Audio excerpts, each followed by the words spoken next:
Welcome back, cadets. Monday Night Football is officially in the books, which means week one is as well. Today, we're going to be reflecting on what we saw week one, as well as talking about some early waiver claims. As always, if you're new here, drop a like on the video, subscribe to the channel if you want more fantasy content all year round. But as always, let's jump right into the video.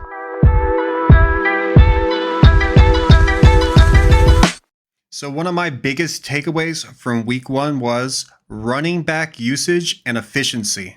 And let me explain a little bit what I'm talking about here. Players like Tyler Algier, where we expected him not to be totally invisible, but definitely take a backseat to Bijan Robinson, really didn't happen week one. Algier led the team in attempts and yards, and he ended up scoring twice. In Washington, we thought, Antonio Gibson, even if he wasn't going to get the work on the ground, he would get it in the passing game. Antonio Gibson ended up having 4 touches to Robinson's 20. So maybe this had to do with the fumble Gibson had. Who knows? Another example, Najee Harris.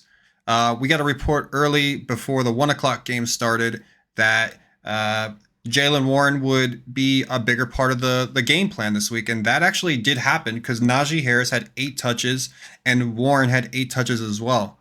Now, that looks to be something we should keep an eye on with Najee. If that ends up being the case all year round, this is definitely going to put a damper on Najee's upside because he's not an efficient player as well. And we've always kind of relied on him to have those touches.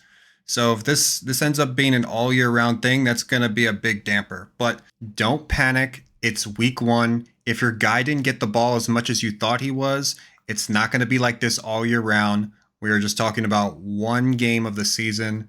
If your guy wasn't efficient with the ball, please don't panic. Again, there's plenty of season to go around. There was a ton of running backs in week one that had stat lines like 15 carries for 42 yards. Cam Akers actually had 22 carries for 29 yards, which was really miserable to watch. But again, it's a long season. Be patient. Just be glad your guy was getting the touches. And if your guy didn't get the touches, it's going to happen. Another takeaway is injuries are starting to pile up. It is only week one. I don't think I've seen this much injuries to a season in total in 15 years of playing fantasy football. So believe it or not, week one waivers are going to be really, really important for your fantasy season, especially if you suffered injuries like Cooper Kupp, Jonathan Taylor, Travis Kelce's out. If you had Aaron Rodgers, he might be out for the season. So listen up. These waiver wires are going to be really, really important. And I'm about to jump right into it for you.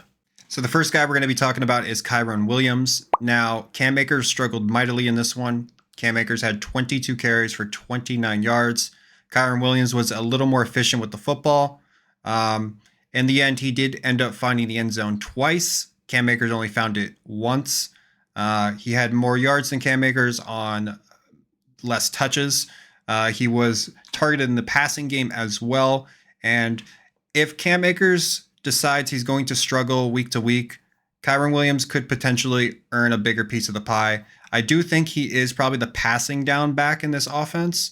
He didn't end up catching any balls on 2 targets this week, but Cam Akers didn't get any targets as well. So he's a speculation ad at best. In fab leagues, I probably spend 5% of my fab on him at most. But if you have a spot on your bench that's not doing much and it's empty, go ahead and drop Kyren Williams on there and just kind of see how this offense plays out. And at number 4, we're going to be talking about Kenneth Gainwell. And I told people before the season started not to draft DeAndre Swift in the 5th and 6th round. It'd be a waste of a pick. And lo and behold, with Rashad Penny a scratch and out for the game, DeAndre Swift gets barely any work in week one at all. So clearly the Eagles don't trust DeAndre Swift in this offense just yet. And Kenneth Gainwell operated as the overall RB1 in this Eagles offense.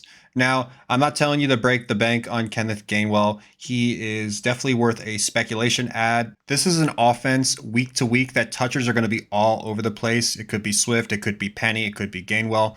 Who knows? But give me Gainwell. Swift has injury issues. Penny has a history of being hurt, and he's already hurt in week one, so that should tell you something.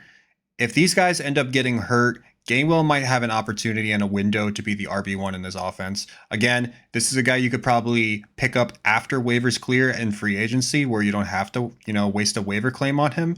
But put him on your bench, see what happens. There's zero risk here.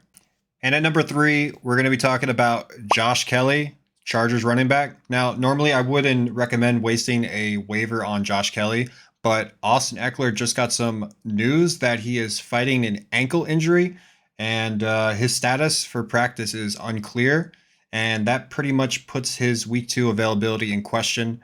Right now, I've been hearing that it could potentially be a high ankle sprain, and if that is the case, he's going to miss multiple weeks. Josh Kelly split the backfield with him on the ground, so Josh Kelly is going to be the next man up in this offense.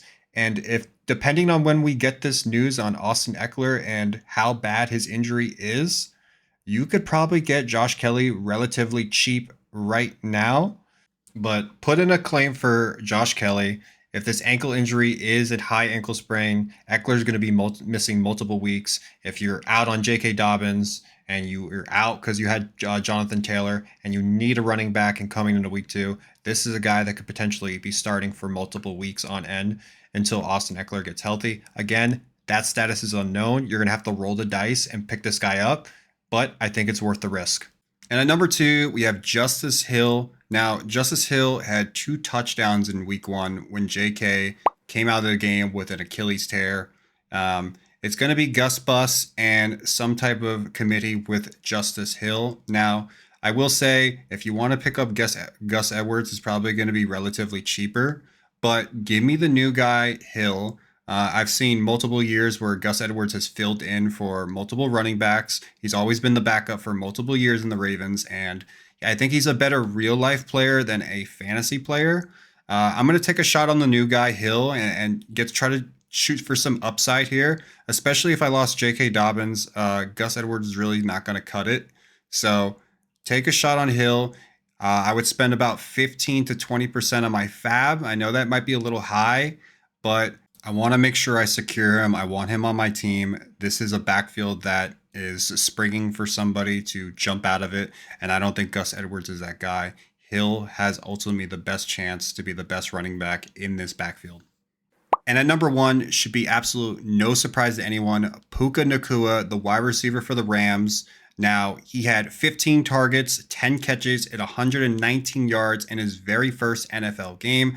That is a Rams record. As we know, Cooper Kupp is on IR for 4 weeks.